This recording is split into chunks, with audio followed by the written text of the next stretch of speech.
সারা দেশে ন্যায় নোয়াখালীতে ধর্মীয় ভাবগাম্ভীর্য ও আনন্দের মধ্য দিয়ে উদযাপিত হচ্ছে পবিত্র ঈদ উল আজহা। সকালে জেলার বিভিন্ন ঈদগাহে অনুষ্ঠিত হয় ঈদের জামাত। এর মাঝে সোনাইমুড়ি উপজেলার পোরকরা গ্রামে পুরুষ মুসল্লিদের পাশাপাশি নারী শিশুদের অংশগ্রহণে আয়োজিত হয় এক ব্যতিক্রমী ঈদের জামাত। এই জামাতে কয়েকশো নারীসহ শিশুদের উপস্থিতি ছিল চোখে পড়ার মতো।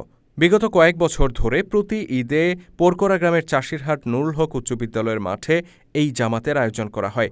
এবারও হয়নি তার ব্যতিক্রম, বরং গত ঈদ উল ফিতরের চেয়ে এবার বেড়েছে নারী মুসল্লিদের সংখ্যা। জেলার বিভিন্ন উপজেলা থেকে আগত মুসল্লিরা এই জামাতে অংশ নিয়ে থাকেন। সকাল থেকেই মুসল্লিদেরকে ঈদগাহে আসতে দেখা যায়। নতুন জামা পরে বাবার হাত ধরে বা মায়ের কোলে চড়ে শিশুরা আসতে থাকে ঈদগাহে। নারীদের জন্য এ সময় ছিল আলাদা প্যান্ডেল, ওয়াশরুম ও নারী স্বেচ্ছাসেবীর ব্যবস্থা। সকাল ৮টায় আনুষ্ঠানিকভাবে শুরু হয় জামাতের কার্যক্রম। এ সময় মুসল্লিদের উদ্দেশ্যে খুতবা দেন হিজবুত তৌহিদের ইমাম হোসেন মাহমুদ সেলিম। তিনি মুসল্লিদের সামনে হজ ও কোরবানির উদ্দেশ্য তুলে ধরেন।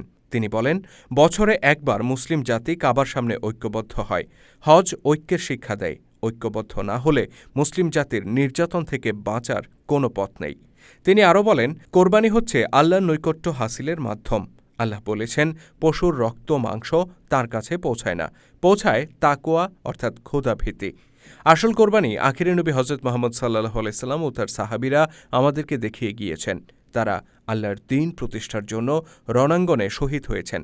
সুদ, ঘুষ, অর্থপাচার, ধাপ্পাবাজি করে গরু জবাই দিলেই কোরবানি হয় না, বরং আল্লাহর দ্বীন প্রতিষ্ঠার সংগ্রামে নিজের জীবন উৎসর্গ করাই কোরবানির আসল উদ্দেশ্য, বলেন হিজবুত তৌহিদের এই সর্বোচ্চ নেতা। ঈদের জামাত শেষে মুসলিম জাতির ঐক্য ও সমৃদ্ধির জন্য দোয়া করা হয়। নামাজ শেষে মুসল্লিদের কোলাকুলি, শিশুদের কোলাহলে এক আনন্দ ঘন পরিবেশের সৃষ্টি হয় ঈদগাহ জুড়ে।